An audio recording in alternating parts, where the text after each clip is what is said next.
Assalamualaikum warahmatullahi wabarakatuh.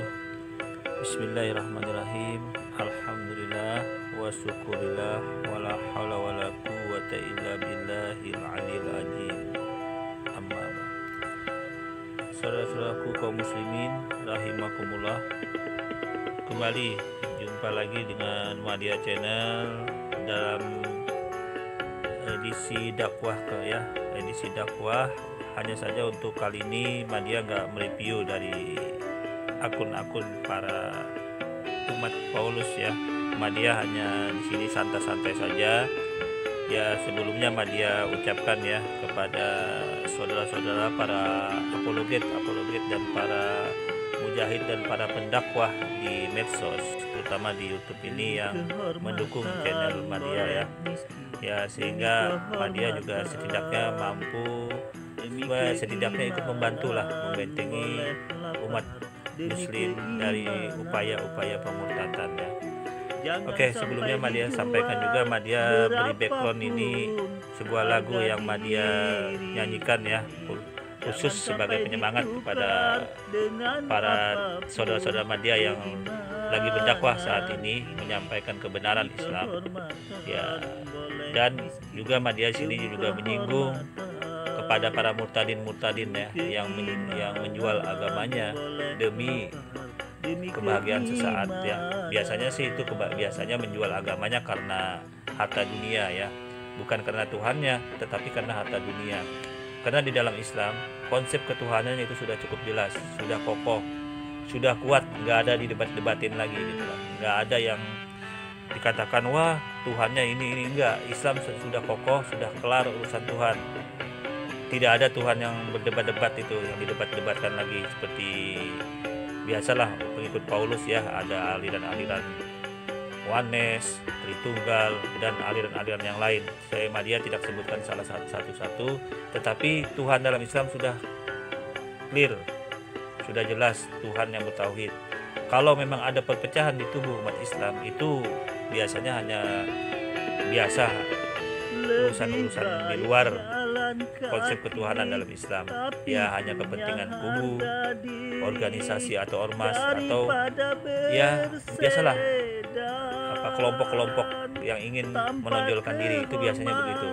Tetapi konsep ketuhanan dalam Islam sudah cukup kelar, sudah cukup jelas dalam tauhid. Dan ini sebenarnya yang membedakan ajaran Islam dengan ajaran yang lain, yang mana Tuhan mereka saja masih didebatkan, masih saling disesat-sesatkan.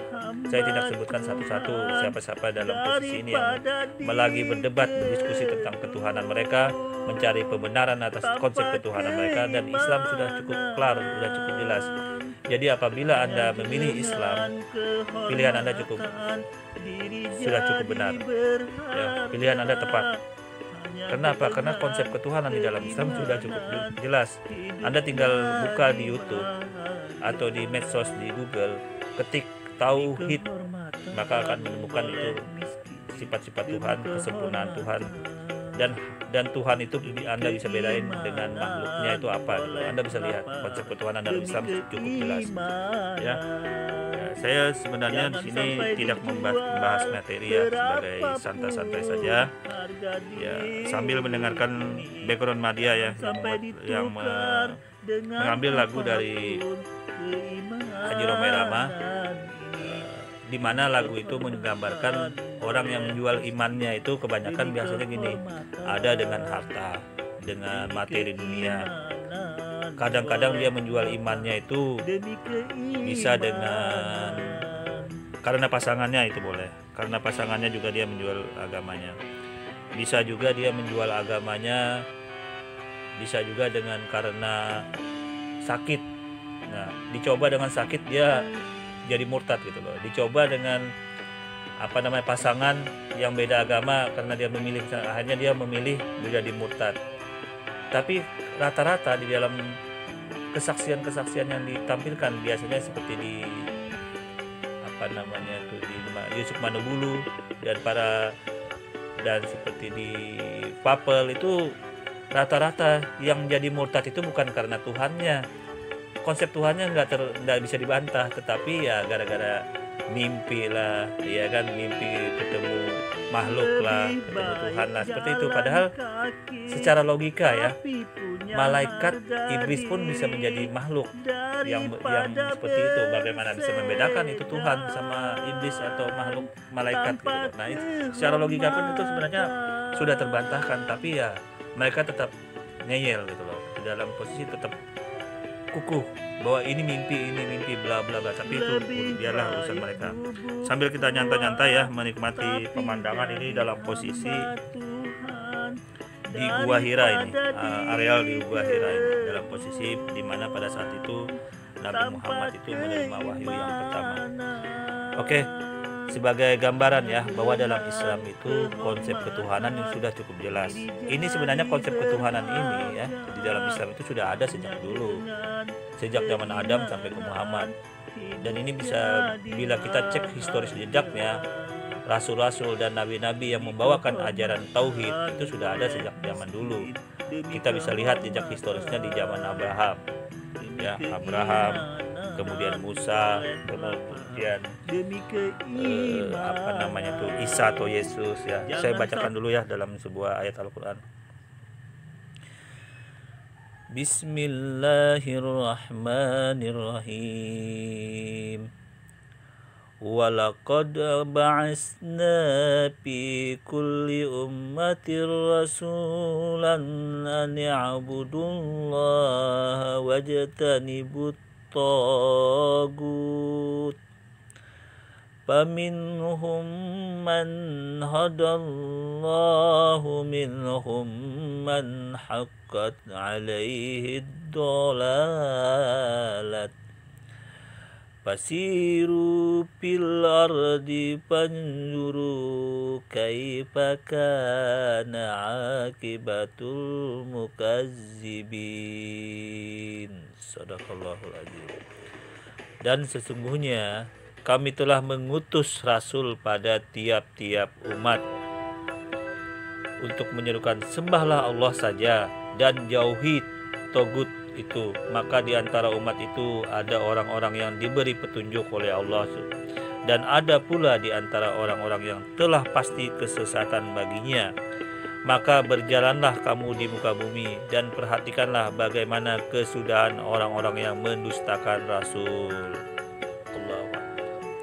Saudara-saudaraku kaum muslimin rahimakumullah ya, sudah banyak contoh di bangsa-bangsa dan umat-umat sebelumnya ya yang mendurhakai Tuhan.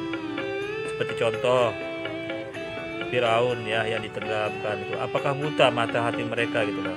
Firaun yang ditenggelamkan itu di dalam lautan. Kaum Sodom yang dihancur letakkan ya. Dalam posisi ini apakah mereka masih bisa berpikir gitu loh, mengapa sampai terjadi seperti ini gitu loh ya. Yang paling fatal adalah konsep ketuhanan ini apakah ada di zaman Nabi Musa atau kitab Taurat itu yang menjelaskan Tuhan itu akan menjelma menjadi manusia. Apakah ada informasi seperti itu? Nah, ini yang perlu teman-teman saudara-saudaraku kaum muslimin sadarin gitu loh ya. Kalau tidak ada, mengapa Anda tetap memaksa Tuhan itu harus jadi manusia, menjelma ya, sedangkan ajaran Nabi Musa tidak seperti itu ya. Mengapa Anda paksa seperti itu, sedangkan informasi ketetapan Tuhan di dalam ayat-ayat kitab suci sebelumnya, Tuhan tidak bisa diserupakan dengan apapun juga. Laisa kamitslihi syai'un ya, tidak bisa disamakan dengan apapun juga ya. Anda bisa lihat bahwa Tuhan tidak bisa dilihat, tidak bisa disamakan dengan apapun juga. Ini sudah termuat dalam kitab suci, baik di Al-Quran maupun kitab Taurat dan Injil. Apabila ada yang mau melihat Tuhan, maka orang itu akan mati, akan hancur. Ini sudah jelas. Tapi ujuk-ujuk datang Tuhan menjadi manusia. Ini coba secara logika Anda pikirin. Ya, di mana dasarnya? Apakah Tuhan kontroversi? Apakah Tuhan pelin-pelan dalam menurunkan ayat-ayatnya? Di mana ini kebenarannya, yang mana gitu loh? Di mana letaknya? Coba Anda pikir. Nah, inilah Islam sudah menjawab itu semua ya. Islam sudah menjawab itu semua. Ya. Kita beralih ya, hal yang dalam Islam yang Anda harus sadari bahwa apabila Anda menjual agama Anda, hanya karena harta dunia, kepentingan dunia, yang paling full Anda paling tua, paling bisa menikmati kehidupan itu 100 tahun, dan itu pun jarang. Biasanya berkisar antara 80 tahun, 70 sampai 80 tahun, dan itu pun sangat cukup tua. Kemudian Anda korbankan kebenaran ilahi yang tidak bisa dijual dengan harta dunia, ya, yang tidak bisa dijual dengan apapun juga, ilmu tauhid ini gitu loh. Ya, keimanan tauhid, yang tauhid ini tidak akan bisa ditukar dengan apapun juga, seperti lagu yang dibuat oleh Romai Rama nih ya. Nah, yang saya nyanyikan seperti ini. Nah, Anda mau jual itu gitu loh. Ya, mau untuk apa Anda kesenangan di dunia seperti itu, tetapi akan masuk neraka selama-lamanya kekal. Orang yang menyekutukan Tuhan, ya. Ya, orang yang menyekutukan Tuhan itu dosanya itu dalam posisi ini sangat-sangat berat, saudara-saudaraku ya. Bukan hanya di dunia dalam posisi ini, tetapi Anda akan menjalani nanti sampai ke akhirat kelak. Itu yang mau Anda tanggung risikonya, ya. Anda sudah tahu kebenaran, sudah tahu Tuhan-Tuhan sebelum Islam itu pun tidak bisa dilihat, diserupakan, tetapi sudah terbukti juga dengan dalil, ya, dengan ketetapan. Tapi tetap Anda langgar itu, yaitu kembali ke diri Anda masing-masing, ya. Bagaimana Anda ini gitu. Itu yang perlu Anda pahami. Nah, ini salah satu bukti, ya, di Gua Hira ini. 1440 tahun yang lalu Nabi Muhammad menerima wahyu dalam surah Al-Alaq ayat 1 sampai 5 itu, ya. Nah, disinilah bukti bahwa Allah Subhanahu wa Ta'ala pernah menurunkan firman Tuhannya yang kemudian jadi Al-Quran ini yang sekarang ini gitu loh. Karena dalam posisi seperti ini pembuktian gitu. Kemudian apabila ada orang-orang pengikut Paulus mengatakan, wah, tidak ada saksi Nabi Muhammad menerima wahyu di Gua Hira ini gitu loh. Tidak ada saksi. Nah, kalau dikatakan tidak ada saksi, ya. Kalau dikatakan tidak ada saksi, maka Anda akan menggugat kebenaran Nabi Musa yang menerima wahyu di Gunung Sinai juga sendirian. Pada saat itu beliau menerima 10 perintah Tuhan itu sendirian juga di Gunung Sinai. Maka apabila Anda menggugat kebenaran Nabi Muhammad, tidak ada saksi katanya di Gua Hira, maka Anda akan berhadapan juga dengan Nabi Musa yang juga sendirian, tidak ada saksi juga. Nah, kadang-kadang kan pengikut Paulus mengatakan, wah, itu tidak ada saksinya tuh Nabi Muhammad tuh. Kalau memang benar, mana saksinya? Nah, berarti secara tidak langsung dia membuat malu diri mereka sendiri gitu ya, membuat malu dirinya dalam hal ini. Oleh karena itu, inilah kebenaran Islam, ya, inilah kesempurnaan Islam, itu diatur semuanya, ya. Islam itu mengatur semua kehidupan, segi kehidupan apapun juga, dari bayi, dari sebelum melahirkan anak-anak, dewasa, sampai mati pun itu diatur. Ini keistimewaannya Islam. Sedangkan di ajaran lain itu nggak ada diatur kehidupannya, nggak ada diatur. Paling dia merujuk cuma ke 10 perintah Tuhan, ya, paling ke situ, ke ajaran kasih. Sedangkan Islam lengkap, ada ajaran kasih, ada ajaran sayang. Makanya Bismillahirrahmanirrahim, Tuhan Maha Pengasih lagi Maha Penyayang. Nah, kalau cuma di ajaran pengikut Paulus katanya ajaran kasih, itu berarti lebih lengkap Islam. Ada ajaran kasihnya, ada ajaran sayangnya. Itu keistimewaannya Islam. Nah, kemudian di hukumnya dia mengatur semua kehidupan, termasuk makanan, ya, termasuk makanan juga diatur hukumnya, ada halal, ada haram. Jadi nggak sembarangan makan. Kalau ajaran yang pengikut yang nggak benar itu, dia mengatakan begini, semua makanan itu boleh, berarti makan mayat juga dibolehkan, tidak ada hukumnya gitu loh. Nah, ini seperti itu. Makanya dalam Islam dilarang makan mayat, itu nggak boleh. Kalau diajar mereka makan mayat, makan yang kelelawar, makan apa namanya itu, binatang yang jorok-jorok itu, makan lumba-lumba, makan apa namanya itu, anjing, kucing, babi dan sebagainya, itu dimakan semua, nggak ada aturannya gitu loh. Intinya nggak ada aturan, nggak diatur. Nah, beda dengan Islam, itu diatur. Nah, ini sebenarnya sudah diikutin oleh nabi-nabi sebelum Islam itu datang, ya, sudah diikutin oleh nabi-nabi sebelum Islam. Termasuk Yesus sendiri nggak makan babi. Sampai mati pun umat Islam itu diatur ya, sampai mati pun umat Islam diatur dengan dikafani dengan baik ya, ya diatur.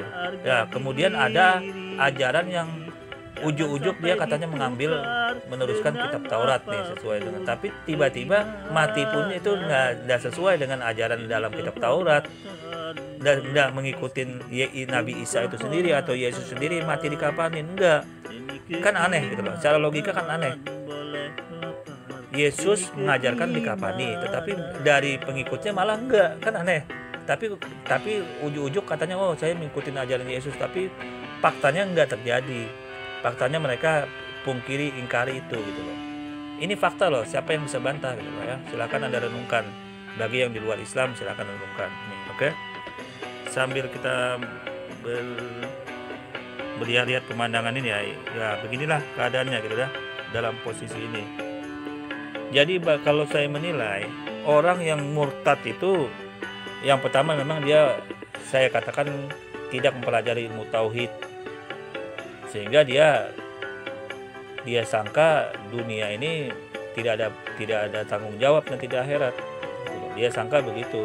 Seperti air mengalir, dia sangka bahwa semua perbuatan di dunia ini ada tanggung jawabnya nanti di akhirat gitu loh. Ini sesuai dengan keadilan Tuhan.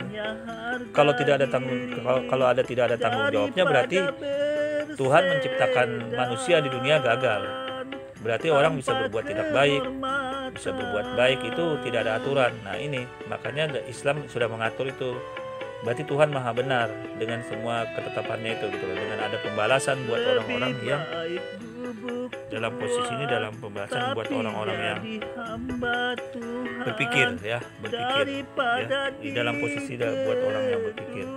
Bagaimanapun kita harus mengakui itu dan menyadari semua kehidupan di dunia ini semua sudah diatur sesuai dengan apa yang dicerminkan dalam kitab suci. Yang berani melanggar, yang berani tidak sesuai dengan kitab suci ya itu resiko sendiri ya. Tidak ada paksaan dalam ajaran Islam. Oke.